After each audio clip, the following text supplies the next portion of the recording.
My name is Sarah Eberhard. I am interviewing Joseph Perry North at the Atlanta History Center on April 6, 2005. If you could state your name and date of birth, please. Joseph Perry North, RTH, birthday 5/5/23. Okay, thank you. To get started here, what I'm going to ask you to tell us about was what you were doing if you were in school, or what led up to you joining the Navy. Did you, was it voluntary? Were you drafted? Yes, I was drafted and given a choice of Marine Corps, Army, Navy, or Coast Guard. And I chose Navy because I wanted to go on submarines. I had a distant relative that was a submarine sailor, and he enjoyed it. And you had to volunteer for submarines, no compulsory submarine sailors. A lot of people had claustrophobia and so forth, so you had to choose it. And the pay was about 50% better. You had hazardous pay and sea duty pay, which was another 20%. But everybody said what they wanted to do was make more money. But the real reason were varied. Some people claimed that they wanted to fight the war and get it over with quick, and they thought submarines would be more efficient, and they were. We sunk 2/3 of all the ships that were sunk in the Japanese Navy or Merchant Marine were sunk by submarines. That includes all of the aircraft, all of the surface craft that shot boats down. Some people said 55 or 60%, but we figured it was at least 2/3. And for that reason, we chose right if we got the most efficient. We did lose 52 submarines during the war, and some of them were accidents, some of them were friendly fire, and some of them were wild torpedoes. And the reason I'm a Republican is the Democrats wouldn't spend $10,000 to explode a torpedo to see whether or not it worked or not. And we had lousy torpedoes when the submarine Navy got out there. We'd have shortened the war in the Pacific by a year at least had we had good torpedoes to begin. And the Navy bureaucracy kept saying, no, you're just not shooting them straight. And the depth would be set to hit the boat. It would go 20 feet out of the boat and explode somewhere else after the final running into a cliff or rock or something. So they wouldn't spend the money to test the torpedoes. And the submarine Navy had to prove it to them by dropping torpedoes from a height at Pearl Harbor Navy Yard. They'd hoist them up about 50 or 60 feet up in the air, drop them and see if they would explode. Sometimes it would, sometimes it wouldn't. So they did another test. They put nets up against a cliff a few feet away from the cliff and shot torpedoes into it to see where the torpedoes would run. And they were running consistently below what they should have done. And as a result, we weren't sinking ships, we were missing. So they they reworked the torpedoes and got it where they would work better. And we started sinking ships right and left. And just tons and tons of tankers and troop ships and everything else. We sunk about 12 or 15. Our first patrol was the 9th best war patrol of any other submarines in the Pacific. Of the 100 best submarine deals we were nominated. It was war patrol of sinking ships. So that was the Queen Fish. Once you had made the decision to go into the Navy, what was the training process for you? Were you? I see you were born in Noonan. Were you living in Noonan then? No, I moved to Atlanta when I was a year old. Okay. Went to San Diego for boot camp. Okay. And they gave us a little test to see what our vocation should be for the Navy. And they offered us different schools. We could go to electrical schools or diesel schools if we wanted to get on submarines, or we could go to sonar or radio or whatever.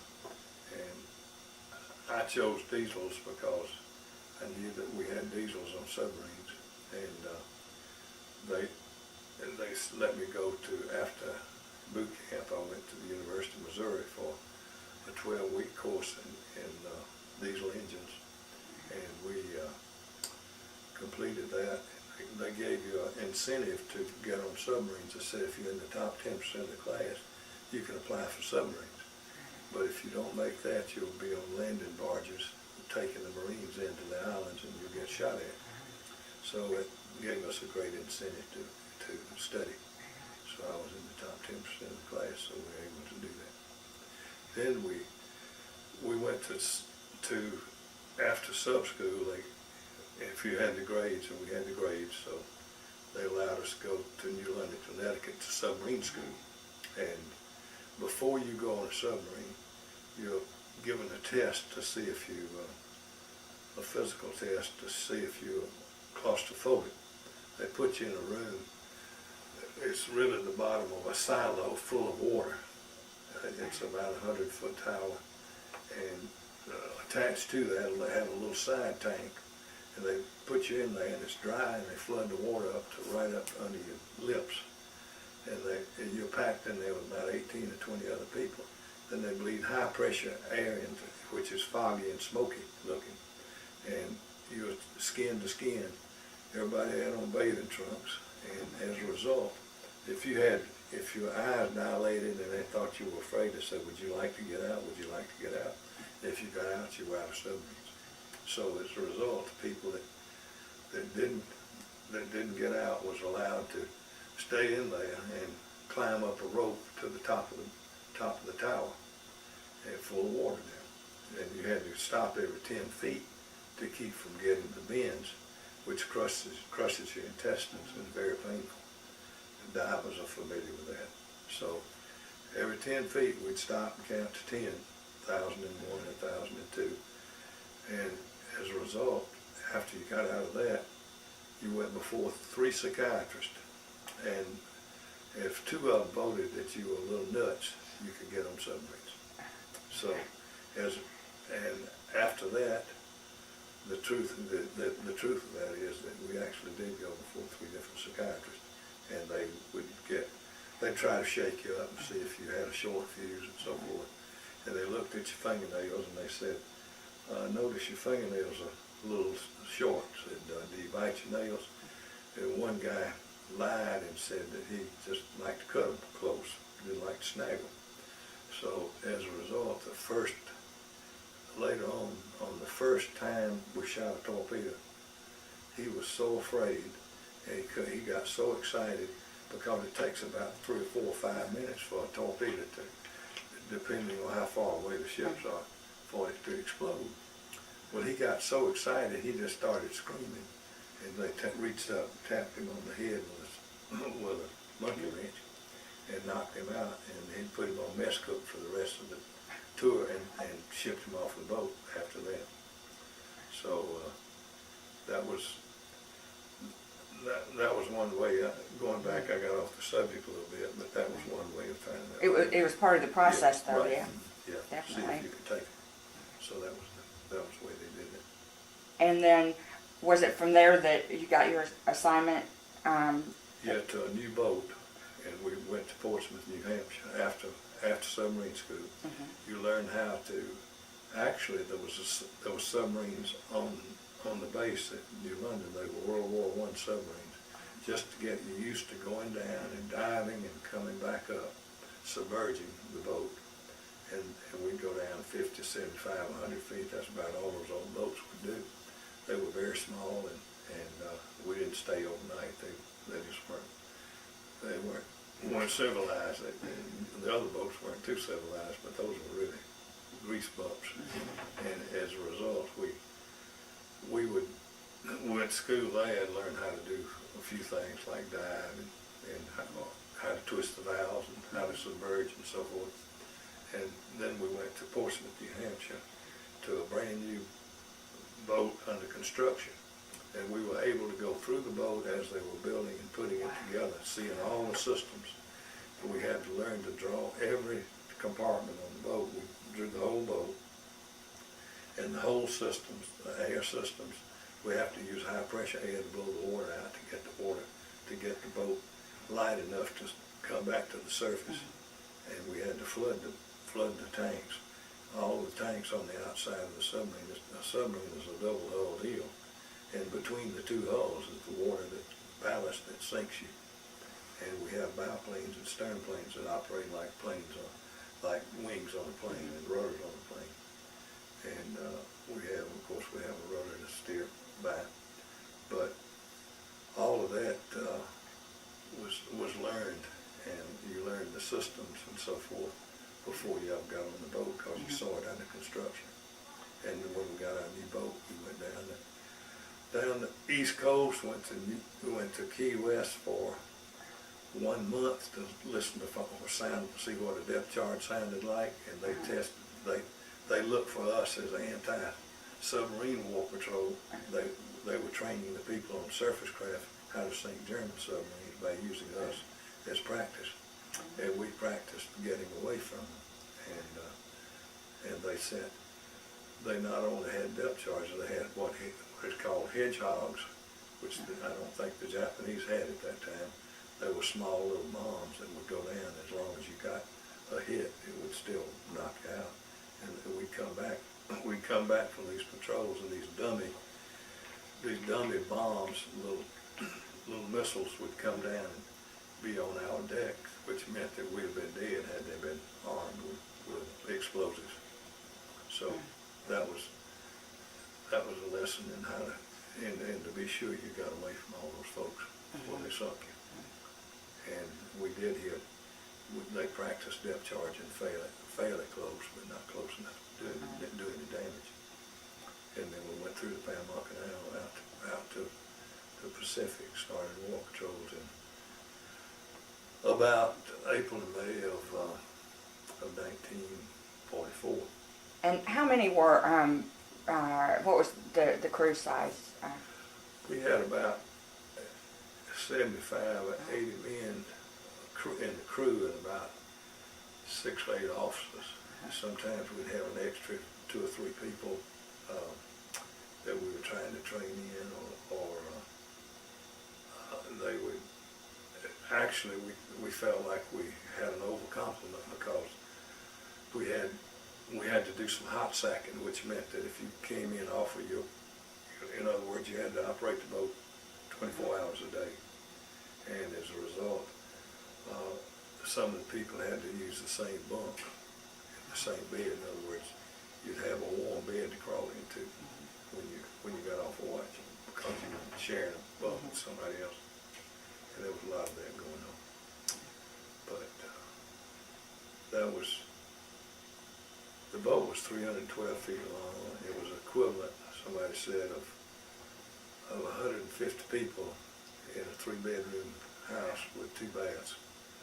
It was about the equivalent of it, and we'd stay out anywhere from, ordinary run was 45 to 63 days, something like that. Sometimes people would stay out about till 70 days, something like that, depending on how the fuel ran out or the food ran out. You had to come back on, or the torpedoes. You had to come back on and load up.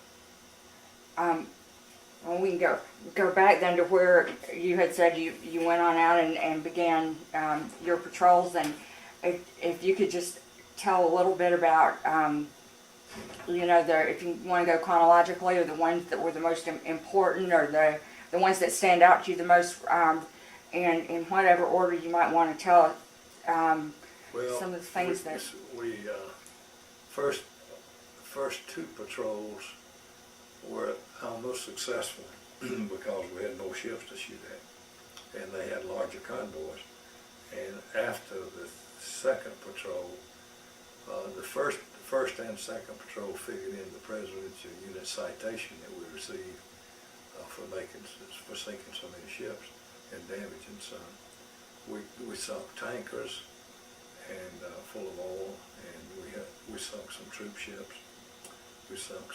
We operated in northern Luzon territory, the Philippines, and South China Sea and South and East China Sea, I guess. We also, about maybe the third run, operated off of Nagasaki, and it was close to, it was sunk an aircraft carrier that was a small carrier, but it was so loaded that they couldn't take off. They were just ferrying the boats, and we going to ship them down to the Philippines or south, and we were able to sink it. We fired 4 torpedoes, and one hit, and it took a while for it to go down. And they worked us over pretty good with depth charges, but evidently they found something they thought was us, and they concentrated on it, and they sunk. They actually, we counted them. There was about 600 depth charges, but they were so far away we were able to go to sleep. We'd secured the watch, and people went back to regular duty, where it's 4 on and 8 off, and unless you had battle stations, which we had a lot of. Everybody had to participate in those, whether you're on watch or off watch, you were called to duty. So that was how that happened. Then later on, when we sunk the Awa Maru, which was a Red Cross ship, that was about our 4th patrol, I guess, and it was April 1st, 1945, and it was a Red Cross ship where we had the State Department, Navy Department, and Red Cross all got together and decided that they would try to get food and medicine to Allied prisoners of war that had been captured in Singapore and Sumatra and Philippines and everywhere else. And when the Japanese were right after Pearl Harbor, they captured so many people and enslaved them to work on railroads and the bridge on the River Kwai. Some of the people we picked up had worked on that railroad deal and that bridge, and the movie was nothing like what actually happened. It was all the Hollywood stuff. How did that how did that happen then from your perspective? What was different about the way it was portrayed? Well, the Navy had made the deal with the Red Cross and the International Red Cross and the State Department, and they had agreed to send the goods to Russia, Vladivostok, Russia, and they picked up the Red Cross package. They did the Awa Maru. It was a boat that was it was their latest and best freighter, and it was real modern. It was a big ship. It was about 11,000 or 12,000 tons. It was overloaded, and they picked it up and all the supplies and went down and went to 2 or 3 places, the Philippines and maybe Java. They picked up all the artifacts and art treasures and jade and diamonds and bales of currency, Hong Kong, U.S. and pound sterling, British, and just bales of currency. And then they said that something like 5 tons of gold, they had a few tons of platinum. That's in the article there about what they thought it was. They had a manifesto with the actual deal. They had tin, which was very important, and tungsten, and magnesium, the metal that helped, and they had some titanium and other precious metals, and they just and some copper. And rubber, raw rubber. They needed that for the plane wheels, I guess, and tires. But anyway, when they got all those packages, they didn't give them to prisoners of war. They used them themselves and stored them. And some of the guys broke into the warehouses when the war was over and got some good out of it. But it was a sad situation as far as the way they were treated. But when I guess after they delivered the supplies, they loaded all that treasure and gold bars and all that stuff. They loaded it. It's in the book on the Return on the River Kwai. What we did when we picked up the some of the survivors. They showed what, in other words, some of those prisoners had been used to load that boat, and it was very coincidental that happened. But anyway, they loaded the deal, and Japanese tried to throw us off course, and all our boats had the word that the Awa Maru was coming through, and it was not to be attacked and treated like a hospital ship, but it was not a hospital ship, it was a Red Cross ship, and we had guaranteed it safe passage coming from Japan and going back. So they had packed that boat full of some Japanese aviators who had been shot down at Midway and on the Battle of Midway, and the Coral Sea, the big battle there, and the Mariana Turkish shoot, as they called it. They and the Japanese people that ran the waterworks and the power plants in the Philippines, and their families, civilians, a bunch of them were civilians. And there was at least 2,000 people, and we think closer to 2,500 if you counted the aviators that were on the Japanese aviators. So we picked up one survivor, and he'd made more liberty in California, in LA, and San Francisco, and San Diego than I had. He'd been in the Japanese Merchant Marine for 30 years. He was 48 years old at that time. And we let him be the best cook and the laundry boy while on the boat. And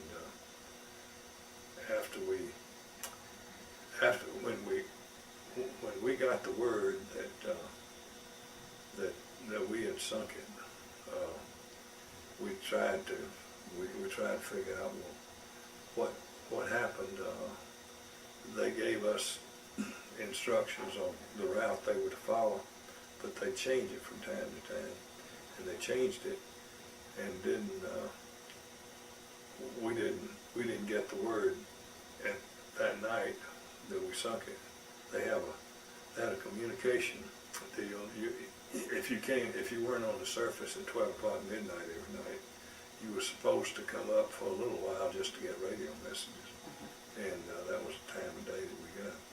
And we didn't get the message. It was about that time that we went to battle stations, and because we thought we had a destroyer, and we set the spread of the torpedoes that's in that article about so that it would, if it was going faster than we thought it was, or going slower than we thought it was, we hit it with at least 1 or 2 torpedoes, and we fired all 4 and sunk, and all 4 of them hit.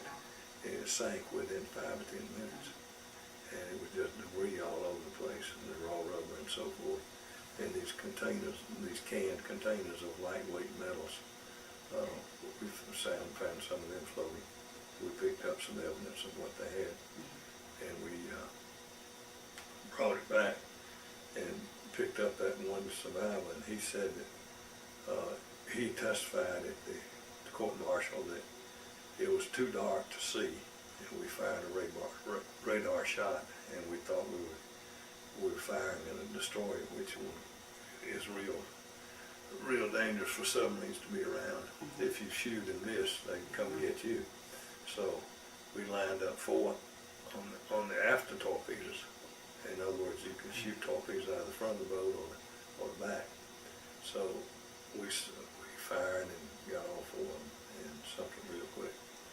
And when we found out about it, they told us to come in off of patrol, and that we goofed, and we made an honest mistake, and the Japanese have been fussing about it ever since.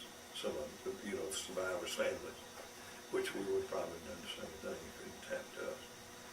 But that's the way it was. So after it happened, where did you got called back in to? Did you have to do reports or testifying, or what was it? Well, when we stepped off the boat, I think we came back to Guam, and we had been to Saipan, which, the Battle of Iwo Jima, the Marines, we were there.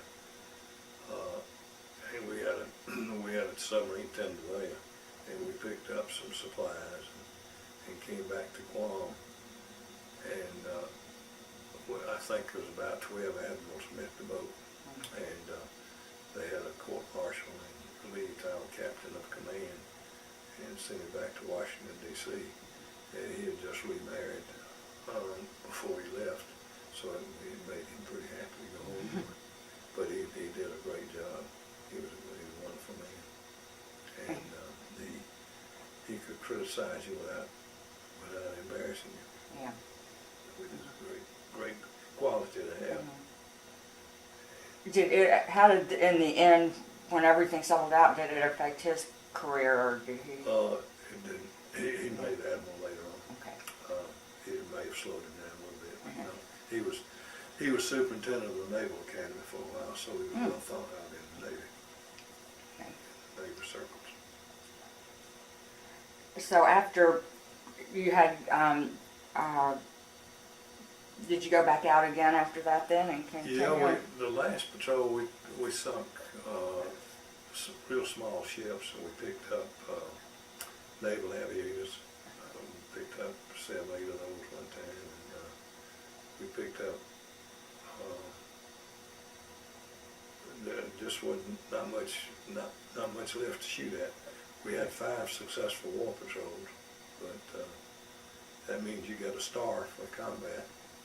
And we happened to pass through when Okinawa, we passed through when past Okinawa within 24 hours of the time a battleship was sunk. So we got the star we got a decoration for, I didn't mention that, but we didn't deserve it because we just happened to be passing by and being in the war theater at that time. So we got credit for being in the Battle of Okinawa. And but that was when the war was just about over. When they were using the kamikazes on surface craft, and if they tried it on us, we just pull the plug and go down for a couple hundred feet. And we'd go down at between 1.5 and 2 football field lengths, anywhere from 300 to 450 feet most of the time to get away from depth charges. That was just about it. A little bit earlier, before we started recording, you were telling about some of the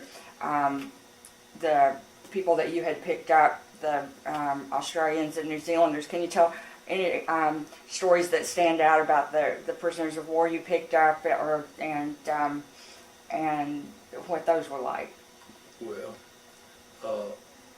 they were real nice and very grateful, of course, and we nursed them back to health, so to speak.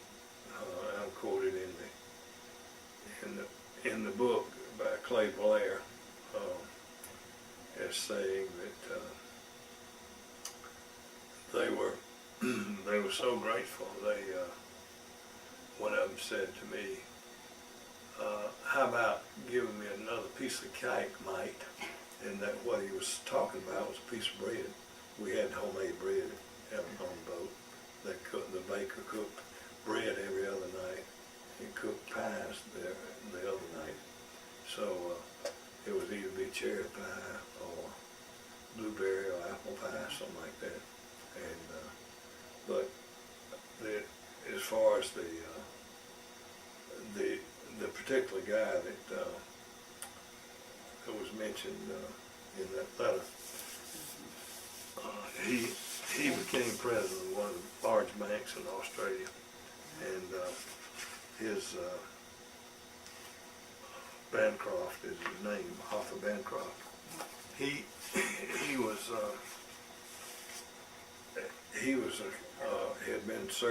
had served on a British cruiser or an Australian cruiser, I guess, and was captured at Singapore. And when he had been a cook, he had wangled a cook's job, so he wasn't starved to death like all the other people. So we were a little suspicious of him at first because we thought maybe he collaborated with the Japanese a little bit, but that was not the case. It was just, in other words, if you were fixing the food, you got your share, evidently. So that's a moral to that story is if you ever get captured, get in the kitchen, if you can. That's very interesting. Now, go ahead. I'm sorry. Well, one other thing that happened on, when we were, all of the people on the boat, the American submarine sailors, of course these guys had been in the water for about 4 or 5 days after they'd been in a prisoner of war camp, before they were shot before that ship was sunk that they were on. As a result, they were in real bad shape. They had maybe a ½ inch to an inch of oil all over, crude oil, and in their eyes, and they had to be washed down, and we washed them down with diesel fuel and soap and water. And after they got where they could eat a little bit, we fed them peanut butter with ground up vitamins in it and that sort of stuff. And when they finally got where they could, right after we picked them up, we went through a typhoon, and we couldn't stay on the surface because they would be so sick, and we'd go down and stay submerged, but we had to come back up and charge batteries, and it was horrible conditions, but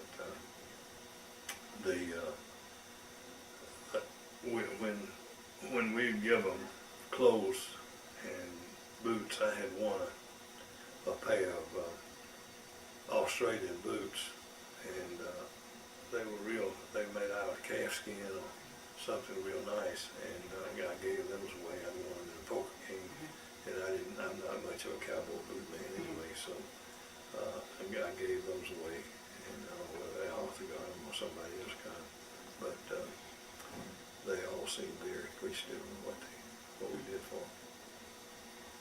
them. Now, when was it you said you did your last time you went out and Well, when the war was over, we were at Midway. We were getting ready to go off to the Philippines, and everybody had to take cholera shots because they said, when next time you pull into the Philippines. We've got enough. We have a tender over there, and you won't have to come as far back to pick up torpedoes. And while we were at Midway, getting ready to do that and taking those shots, and one of the guys in my engine room had he had a bad reaction to the penicillin and broke out in blisters about 1 foot diameter all over his body, and it was just, and he got all right. He recovered from that. But when we found out the war was over, they opened up the PX for beer, and everybody had a celebrating time. And I never will forget, we had some green tomatoes, so we fired up the grill and had some fried green tomatoes. Celebrate the war, And that was in August of 45 when the war was over. So then we came on back home. And then when you came back to the States, let's see, where were you? Did you go back to San Diego or? We went back to Bear Island. Okay. Near San Francisco, and we went. I came home and got married in September the 30th in 1945, and as soon as the war was over, and I got the first lead, and my first wife and I went back. She later died of cancer, but we went back to Bear Island, and after I was discharged in January in California at Camp Shoemaker. After that, we got with another couple and bought a car, and went up and down the coast a little bit from San Francisco, went down south, and then went back up and saw Yellowstone and Carlsbad, Carolyn, went by San Antonio, and just spent about 30, 40 days coming home. And went to New Orleans and came on back home. But in fact, the couple that we went with were from Minnesota, and they dropped us off in New Orleans. We rode the train back, the bus back up here in Winchester. But I'm pretty sure it was a bus, because trains were hard to get on. But, And then so you were out in January of '46. Was that process out there, or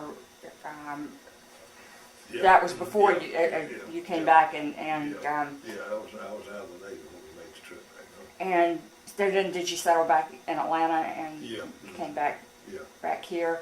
And then did it after you got back, did what you done in your experience, did it affect what you ended up doing career-wise or school-wise or anything? No, Or did it? No, the reason I didn't go in the Navy until 1943 was we had a family business, and I had older brothers that advised me that since we were doing Army camps at that time, we were the construction business, which is the insulation portion of it, and we had 202 telephone jobs between Houma, Louisiana and Wilmington, North Carolina for Southern Bell. And we were working on priority jobs, and we were also working on a lot of Army camps, and my brothers taught me out of going into the Navy until they said they don't even have guns to shoot, so they're training with broomsticks, and said you can do the war effort a lot more good staying here and working, and said you can eventually go in anyway, so which we did. And so I came back to the family business, but actually when I was about 18 years old, and we had a lot of inexperienced people working, and I had enough experience that I could run the job and show the other people how to do it, because they were in the plastering trade and I was in the asbestos installation trade. And when I'd take a bunch of people that were 3 times older than I was, some of them retired plasterers, and they would use the same tools that we used in installation. We'd insulate hot water tanks and hot water pipe and cold water pipe all over the southeast. So that worked out, and then when I went into the Navy, I went right straight to boot camp, went to school, and went on submarine as fast as I could get there. Yeah. And so you came back and stayed with that business, and Yeah, family business. Let me just check our. It's still We're doing great. Our time is perfect. Because I'd also like to ask you about. I know you've mentioned that you've attended reunions, and how often you guys get together, or what type of things you've done as a group in the years since then. Well, we meet every year at Kings Bay. Some of the people on our boat and some of the submarine sailors that it was very unusual for anybody to make 5 war patrols on the same boat without being transferred off, because we always needed new crews for new boats, and they would try to put at least 35 or 40% of the people on the new boats would be veterans that had been out before and knew how to operate submarine. So as a result, they transfer off. The general rule was that you had to transfer a minimum of 15 or 16 people off the boat. Out of that, something like 75 or 80 people, you had a certain percentage. And but our captain had a little pull with the personnel department, and he kept us on that boat as long as he could. He tried to have an experienced crew, and I'm glad he did.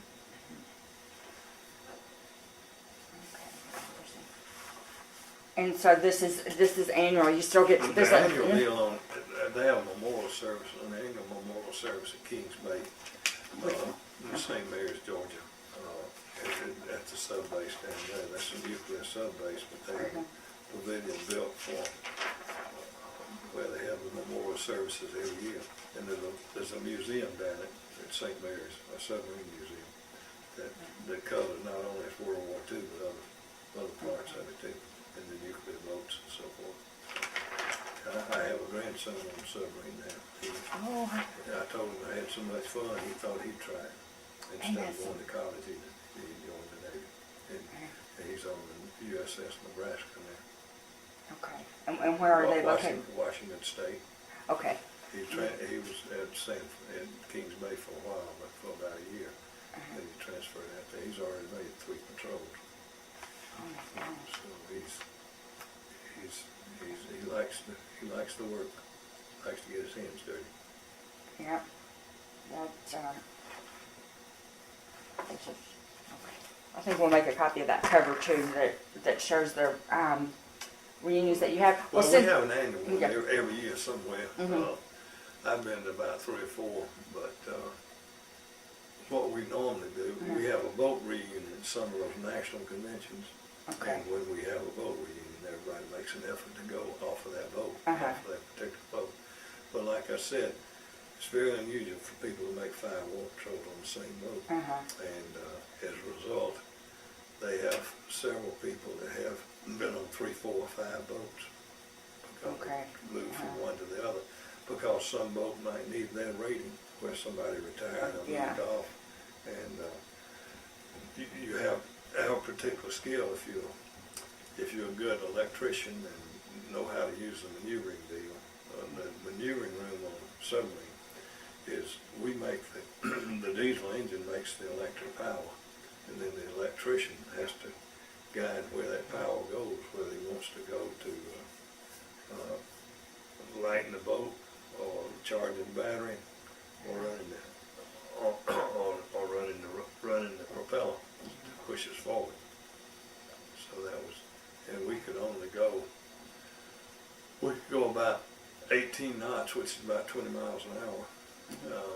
We could do that on the surface, but submerged, if you used up all your batteries at 8 knots an hour, you couldn't stay down for 2 or 3 hours. You'd have to come back up and charge batteries so you keep your power.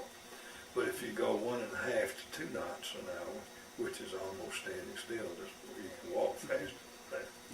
If you do that, you can stay down all day. You stay down. In fact, we stayed down, had to stay down as much as 20, 22 hours when the Japanese were up there throwing depth charges at us. And depth charging is a horrible experience because you can't see, you don't know what's going on, and you don't know where they are, and you can hear where they are. But we had a lot of things in our favor, which is the thermal barrier. In other words, if you go down 100 feet and the water changes temperature from say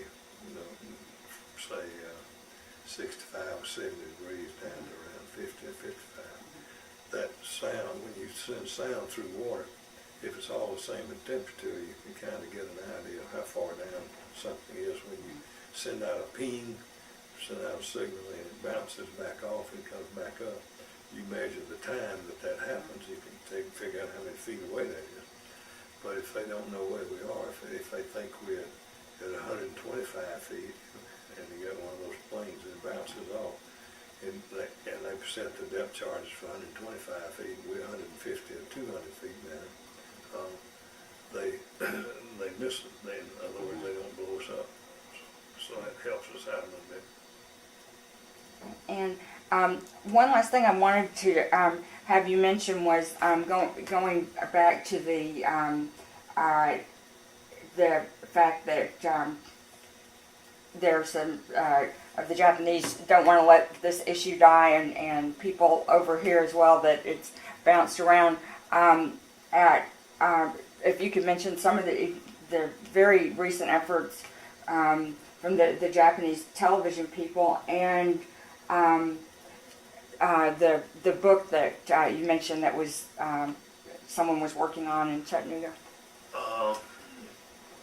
Let's see. I think it mentioned in there one of the deals. So what the people that actually authored the book and the name. I tried to buy the book and it was out of print.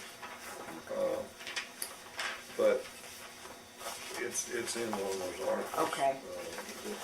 The people, the authors of the book, and they're from San Diego, I think. Maybe it's in Okay. that particular. In Pursuit, is that the one? Yeah, In Pursuit of Awa Okay. Maru, yeah. Okay. And the one you mentioned that someone was working on kind of in response to that was... Yeah, and the Charles Levine, or Levine, Levine,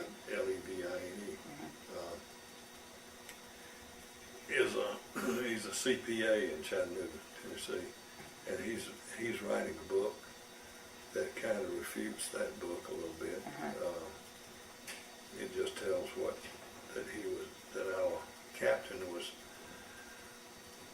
accused of negligence, and it was not so, and it was court-martialed. He was charged with a lot of other things other than that. That was the only one that they reprimanded him for, and they didn't do anything. That was it. Okay. But as recent, the machine's off now, I guess. But anyway, when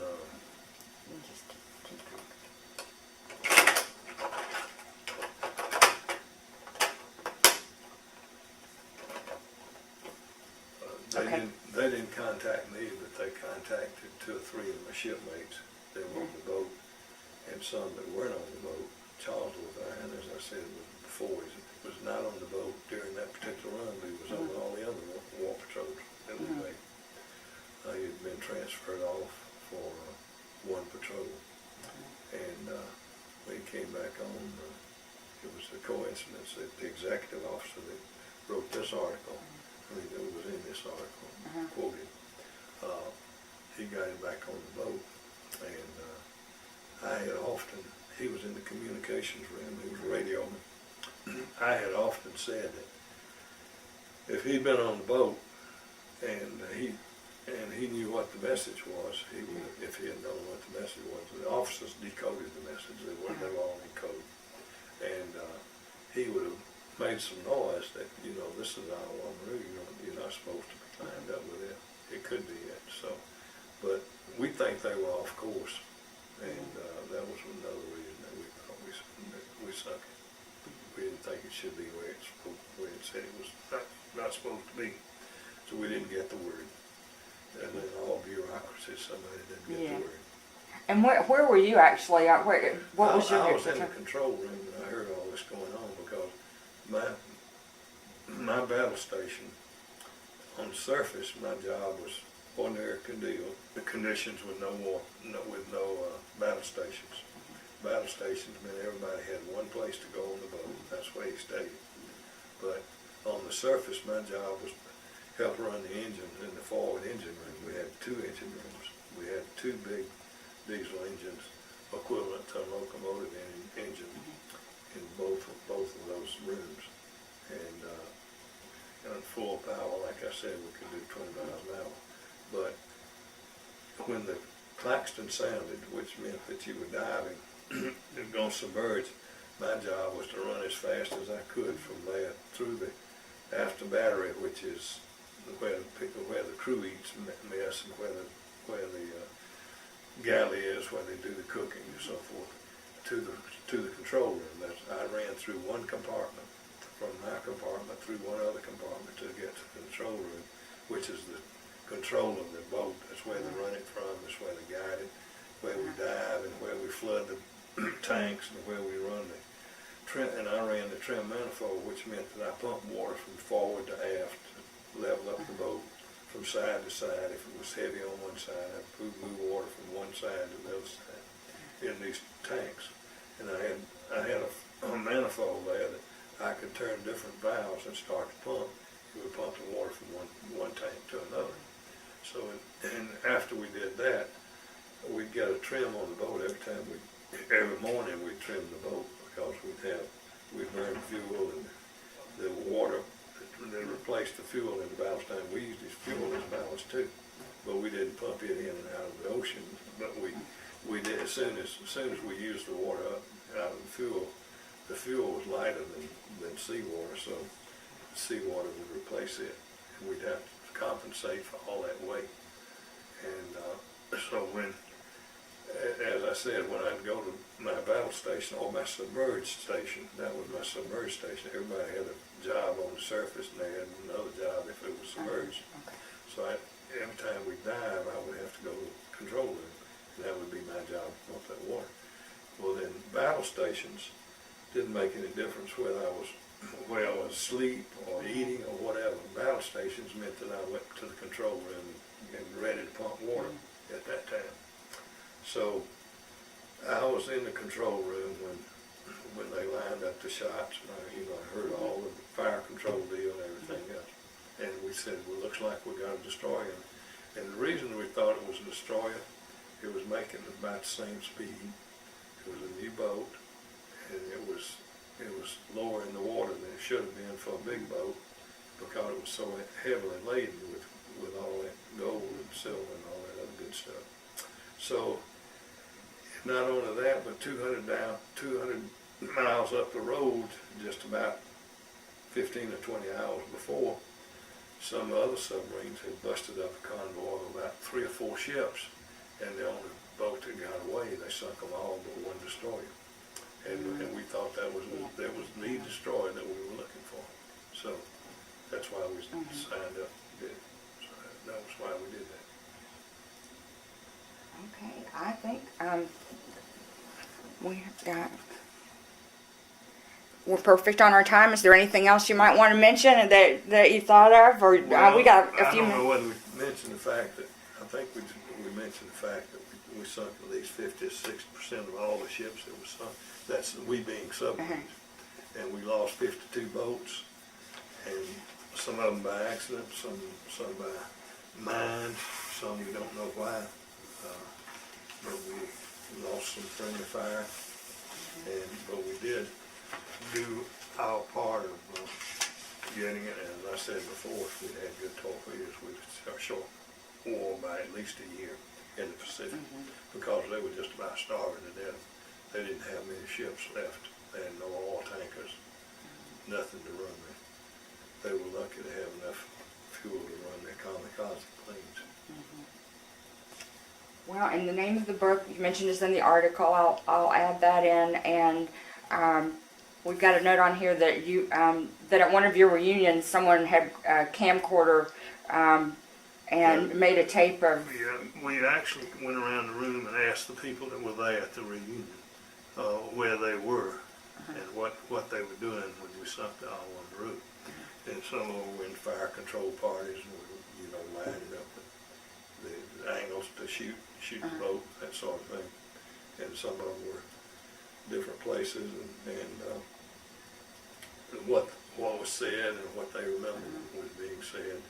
And the next morning, when we found out that it was the Awa Maru, we started. We just didn't want to believe it. We were almost in denial that it could have been us that sunk it. And they said, well, maybe it was the Awa Maru instead of the Awa Maru or something like that.